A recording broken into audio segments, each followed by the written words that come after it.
Class 10th, subject Geography. Chapter number 1, Field Visit. As dawn breaks over the small town of Naldurg in Osmanabad district, a special sense of excitement fills the air. Rahul and his classmates gather in front of their school, backpacks slung over their shoulders under the watchful eyes of their teachers.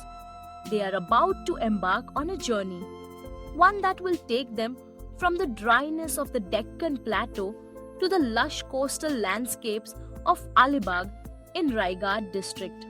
A special state transport bus stands ready, its engine humming softly, waiting to carry them across Maharashtra's diverse landscapes. The teachers call for attention, reminding students to observe and record the changing scenery along the way. The relief, water bodies, vegetation, soil, agricultural patterns, and human settlements. As the bus pulls away from Naldurg at 6 in the morning, the students peer out of the windows, eager for new sights and experiences. The journey begins in the undulating topography of the Deccan Plateau, with its patchwork of agricultural fields and scattered rural settlements. Small houses built of mud and wood line the roadsides, forming linear settlements, a direct result of the geography and resources available. Rahul notes the gentle rises and dips in the land, punctuated occasionally by broad plains that support clusters of crops. Sakshi sees the small settlements, tea stalls, dhabbas, and petrol pumps, the lifeblood of highway travel.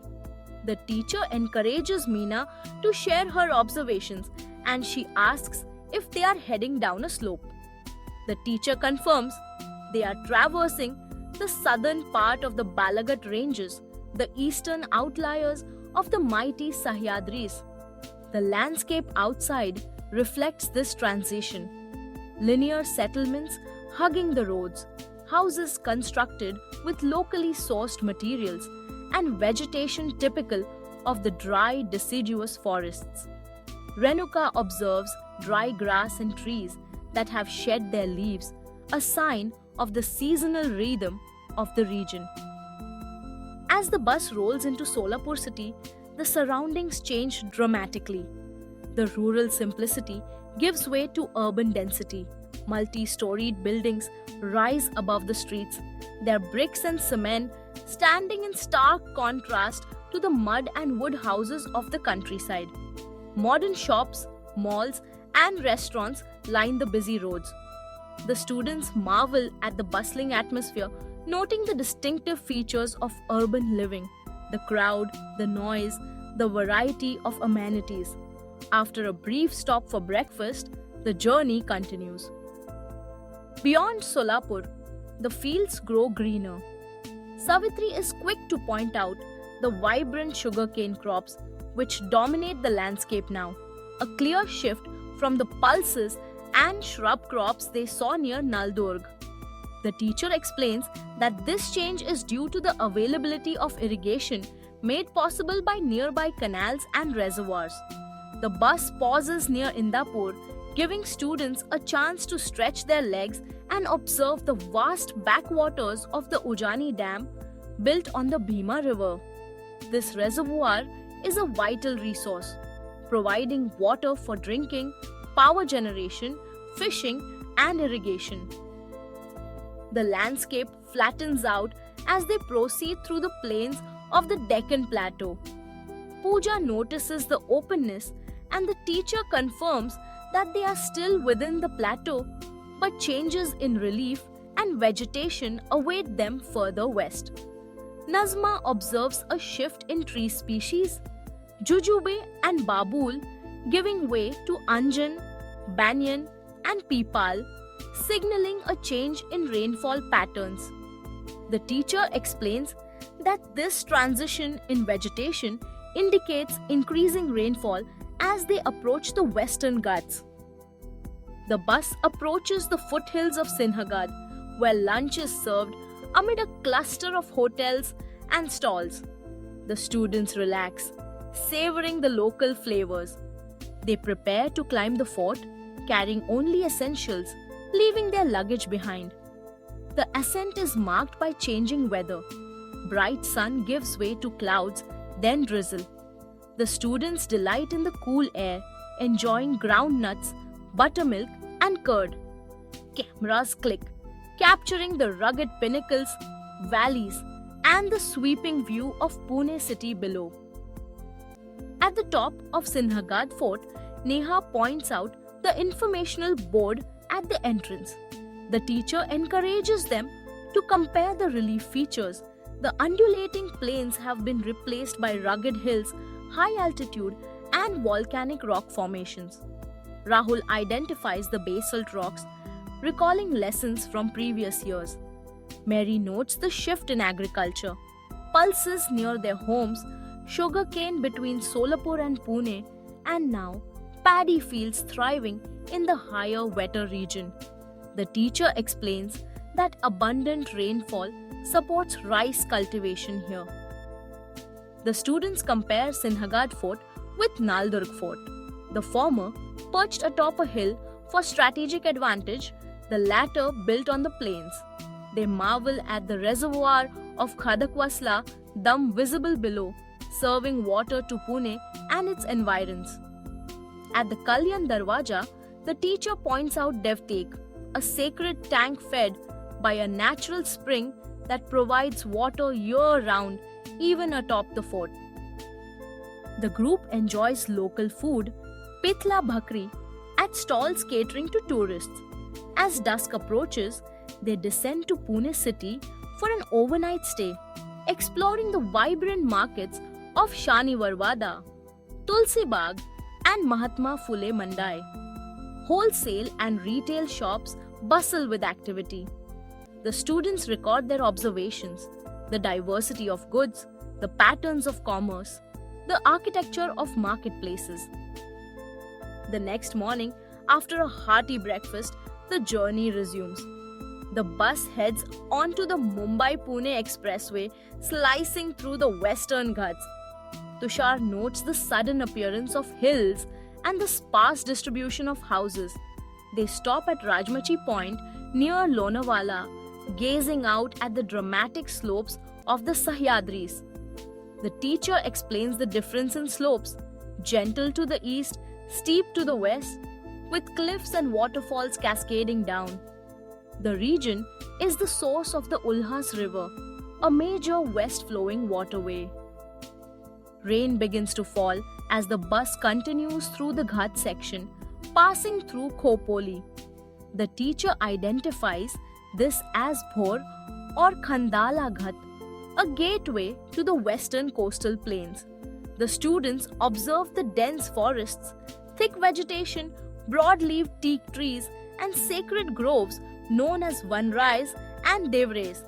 As they descend from the Ghats, the forest thins, revealing vast paddy fields and industrial estates. Nazma feels the change in climate. The air grows humid and she starts to perspire.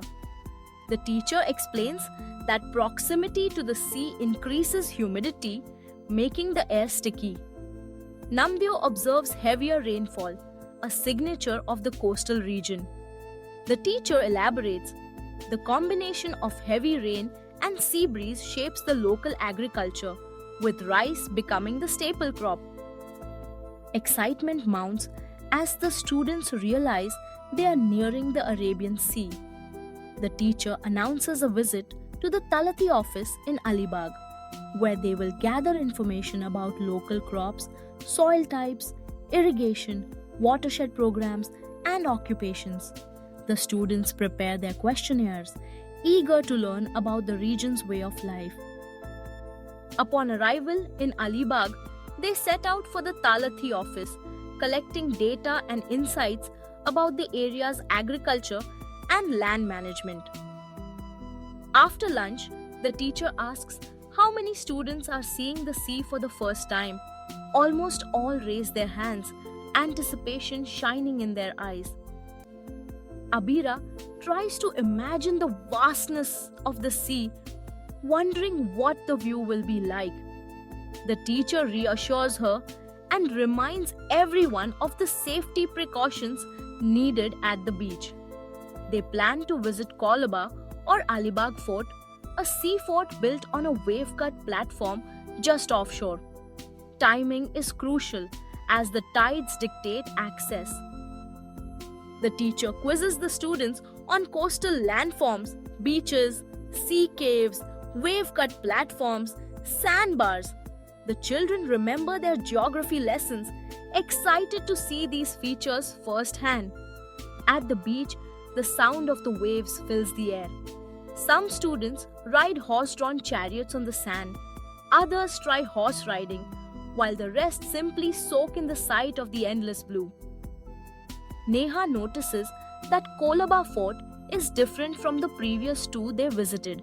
It is surrounded by water, constructed on a platform carved by waves. The teacher explains that such sea forts were built for coastal defense, with others like Sindhudurg and Janjira dotting the western coastline. Rahul shares his observations about local occupations. Fishing and agriculture dominate, both belonging to the primary sector. Meena adds that away from the shore, horticultural farming flourishes.